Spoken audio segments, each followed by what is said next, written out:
Hello বন্ধুরা, welcome back to my channel. সবাইকে জানাই অনেক অনেক স্বাগত আমার ইউটিউব চ্যানেলে। এখন বাজে হচ্ছে ওই পৌনে সাতটা, সাড়ে সাতটা এরকম হবে। তো ঠিক জানি না কটা বাজে।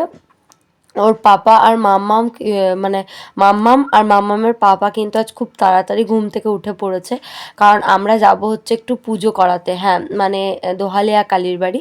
যাদের কান্দি সাইডের বাড়ি তারা কিন্তু সবাই মাকে দর্শন করেছো, সবাই মাকে চেনো, মায়ের নামও জানো। তো সেখানেই যাব। তো সেই জন্য আজকে ঝটঝট ওরাও ঘুম থেকে উঠে পড়েছে, আমার দিকে ভালো হয়েছে। আমি যেহেতু যাবোই, তো বিছানা ঘরে যেহেতু কেউ থাকবে না, ওর পাপা অফিস চলে যাবে, সেই জন্য ভাবলাম তাহলে চলো এই ফাঁকে বিছানাটা একটু রোদে দিয়ে দিই। আর এত টয়লেটের গন্ধ ছাড়ছে ঘরে, মানে প্রচণ্ড টয়লেটের গন্ধ ছাড়ছে, সেই জন্য ভাবলাম চলো বিছানাটা ঝটঝট করে আগে রোদে দিয়ে আসি, তারপরে নয়তো আবার হচ্ছে কি যে এক্সট্রা কাজগুলো করব। আর এদিকে টোটো বলা হয়েছে, ওই 10:30টার দিকে টোটো বলা হয়েছে। তো আমি বললাম যে 10:30 নয়, 11টার দিক করে টোটো আসতে বলো, নয়তো আমার আবার মামামকে খাওয়াতে নিতে নিজে রেডি হতে অনেকটা টাইম লেগে যাবে। কুর্তি পরে যাব ভাবছি, জানি না এখন কি পরে যাব, আশা করছি কুর্তি পরে যাব। মানে এখনও ঠিক হয়নি যে কী পরে যাব। আর ব্ল্যাঙ্কেটটা ভাবছিলাম রোদে দেবো, তারপর দেখলাম না, ব্ল্যাঙ্কেটটা রোদে দেওয়ার প্রয়োজন নেই, এমনি নর্মালি শুধু এই যে কাঁথাটা পাতি সেই কাঁথাটা রোদে দিলেই হবে।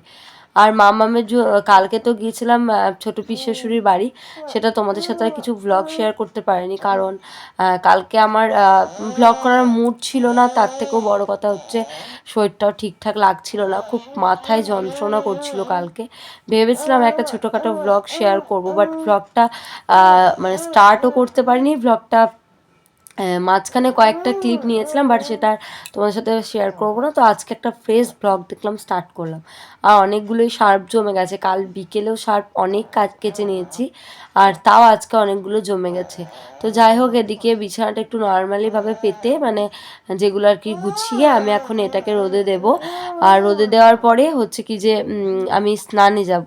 আর আজকে মাথায় স্নান করতে হবে, কালকেও মাথায় স্নান করেছিলাম, জানি না আজকে মাথায় অসহ্য যন্ত্রণা হবে, বুঝতেই পারছি, কিন্তু কিছু করার নেই।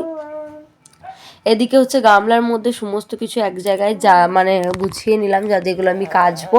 আর এদিকে ওয়াল ক্লথগুলো আমি এখন রেখে দেবো, কারণ এমনিতে ওয়াল ক্লথ এখন আর পাততে লাগবে না, কখন আসবো তার ঠিক নেই, হয়তো 2টো 2:30টাও হয়ে যাবে। আর এদিকে মামাম শোনা এরকম আওয়াজ করছিল, কারণ ও হচ্ছে কি যে ঘুমোচ্ছিল, আর সেই সময় তোমাদের সঙ্গে আমি ভয়েস ওভারটা দিচ্ছি। তো চলো দেখতে থাকো ব্লগটা, আশা করি অনেক ভালো লাগবে।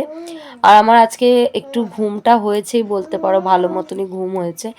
এত মানে চোখ মুখগুলো ফুলে গেছে, কারণ বললাম না কালকে আবার জার্নি করে এসেছি, তো মাথায় যন্ত্রণা করছে। আর মাম্মামের যে কেনাকাটার ব্লগটা তোমাদের সাথে শেয়ার করছি, সেটা তো আমার ফার্স্ট টাইম অত তাড়াতাড়ি অত কয়েকজন ভিউজ হয়েছে, তার জন্য তোমাদেরকে অসংখ্য ধন্যবাদ। তোমরা এভাবে আমার পাশে থেকো। আর আমার নতুন ঘরও কিন্তু প্রায় কমপ্লিট হয়ে গেছে, মানে কমপ্লিট মানে কি, এখন ছাদ ঢালাই করে রেখে দেওয়া হয়েছে। ওটা একদিন তোমাদের সাথে কোনো একটা ভ্লগে শেয়ার করব। ঘরটা, পুরো ঘরটা, আমাদের 3তলার ছাদটা কতটা বড় হয়েছে সবটাই তোমাদের সাথে একবার শেয়ার করব। তো দেখো, আর আমার না দিন দিন আমার শরীরটা এত শুকিয়ে যাচ্ছে কেন আমি নিজেও বুঝতে পারছি না। হয়তো খাওয়া ঘুম কোনোটাই ঠিক মতো হচ্ছে না টাইমে, সেজন্যই হচ্ছে। আর আমার কিন্তু যে মানে আজকেও সকাল থেকে মাথাটা হালকা হালকা যন্ত্রণা করছিল, তবে অতটাও নয়। আর এদিকে ফ্লাক্সটা হচ্ছে কি যে আমি আর ব্যাগে মানে আলমারিতে ঢুকিয়ে রাখিনি, কারণ ফ্লাক্সটা আজকে নিয়ে যাব। আর মামামের জন্য একটু ডালিয়ার খিচুড়ি করে সেটাকেও ভাবছি কি যে নিয়ে যাব, কারণ কালকে সেরেলাক্স খেয়েছিল জলখাবারে, আর মানে চিড়ে সিদ্ধ খেয়ে গিয়ে সেরেলাক্স খেয়ে তারপর ভাত খেয়েছিল। আজকে আর সেই সেরেলাক্সটা দেবো না, আজকে একটু ডালিয়ার খিচুড়ি করে নিয়ে যাব। আর বাড়ি থেকে হচ্ছে কি যে একটু সুজি খাইয়ে নিয়ে যাব মাম্মামকে, তো এটাই করব। আর ওর পাপা দুধটা এনেছিল, তো ভাবলাম দুধটা ঢেলে নেবো, কিন্তু মানে যতটুকু আছে ওটা ওর এখন নিয়ে গেলে আর কি হয়ে যাবে, তো সেজন্য দুধটা এসে নয়তো ঢালবো, জাস্ট এমনি হচ্ছে কি যে টেবিলটা একটু গুছিয়ে নিলাম। আর এদিকে আমার মাঝে জন্মদিন ছিল, তো জন্মদিনে ওই বাড়িতে মানে আমার মারা অনেক ধুমধাম করেছিল, অনেক গিফটও পেয়েছি, সেগুলো তোমাদের সাথে শেয়ার করা হয়নি। মানে যেহেতু জন্মদিনের ব্লগ শেয়ার করি সেজন্য গিফটের ব্লগ আর শেয়ার করিনি। ভাবছিলাম যে করব, বাট আর হলো না, মানে কোনো তাল গোল খুঁজে পেলাম না ব্লগ করার, সেজন্য। আর আজকে ভাবছিলাম মাথায় একটু শ্যাম্পু দেবো, কিন্তু সেটা আর করবো না, এমনি জাস্ট আর কি নর্মালি চান করে নেবো। তো তারপর চলে এলাম ওপরে কাঁচাটাকে রোদে দিলাম, দেওয়ার পর এই যে এখন কাপড়গুলো রোদে দিয়ে দেবো, মানে কালকে যে কাপড়গুলো ছিল সেই কাপড়গুলোকে রোদে দিয়ে দেবো, যেগুলো পরে পিসশাশুড়ি বাড়ি গেছিলাম। আর এদিকে মামামের সোয়েটারটাও রোদে দিয়ে দিলাম। আর এদিকে আমাদের গাছে কত সুন্দর ফুল ফুটেছে দেখো। আর এই গাছটা ওর পাপা অনেক ছোটোতে নিয়ে এসেছিলো, এখন কত সুন্দর লেবু ধরে গেছে। তো তারপর তিনতলা থেকে চলে এলাম নিচেতে মামামের জন্য এই যে কাঁথাগুলো কাপড় জামাগুলো কেচে নেব। আর এইটাই হচ্ছে আমাদের সেই নতুন ঘর। বাথরুমটা অনেকদিন আগেই হয়েছিল, কিন্তু ঘরটা এখন হয়ে যাওয়াতে একটু অন্ধকার হয়ে গেছে। এটা আমাদের একতলা ছিল, তারপর হচ্ছে কি যেদিকে ঘর হয়ে গেছে।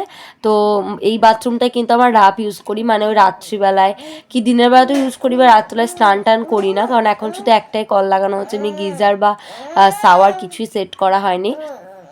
মামামের জামা কাপড়গুলো কেচে তিনতলায় মেলে আসতে অনেকটা সুবিধা হয়, সেই জন্য হচ্ছে কি যে এখান থেকে আমি মেলি। আর মানে এখান থেকে কেচে আমি তিনতলায় গিয়ে মেলি, আবার নিচেতে নিয়ে গেলে ট্রেনে বই নিচেতে নিয়ে যাওয়া, নিচে থেকে আবার তিনতলা আসা, অনেক খিচিবিচি। আর অনেকগুলো শার্প ছিল। তারপরে জেঠি আমাকে তাড়া লাগিয়েছিল কি এখনও রেডি হসনি, আমার কিন্তু এখন স্নানও হয় না। আর এখন কটা বাজে 9:30, এখন আমি রেডি হব, মামামকে রেডি করব। তো সমস্ত কাজকর্ম সারার পর এখন দেখো ফাইনাল আমরা বেরিয়ে পড়েছি। এর আগের ভ্লগটা মানে অট্টহাস যাওয়ার ভ্লগটা তোমাদের সঙ্গে শেয়ার করেছিলাম, সেখানে মা, দিদা, আমি, মুখার্জি বাবু আর পুচকু গেছিলো। আর আজকে গেছে হচ্ছে শাশুড়ি মা, জেঠ শাশুড়ি, ছদ্দি, আর আমার ছোটো ননদ, আর এই যে পুচকি আর আমি। আর পুচকিটা এত পাকা হয়েছে আর এত জ্বালাতন করতে শিখেছে, ওকে মানে ওর সাথে কোথাও যাবো ভাবলে আমার খুব লাগে, কিন্তু কিছু করার নেই, ওকে তো সঙ্গে করে নিয়েই যেতে হবে। আর আজকে আমার মুডটা ভালো ছিল না, মানে আমার হেয়ার স্টাইলটা কিছুতেই ঠিকঠাকভাবে হচ্ছিল না।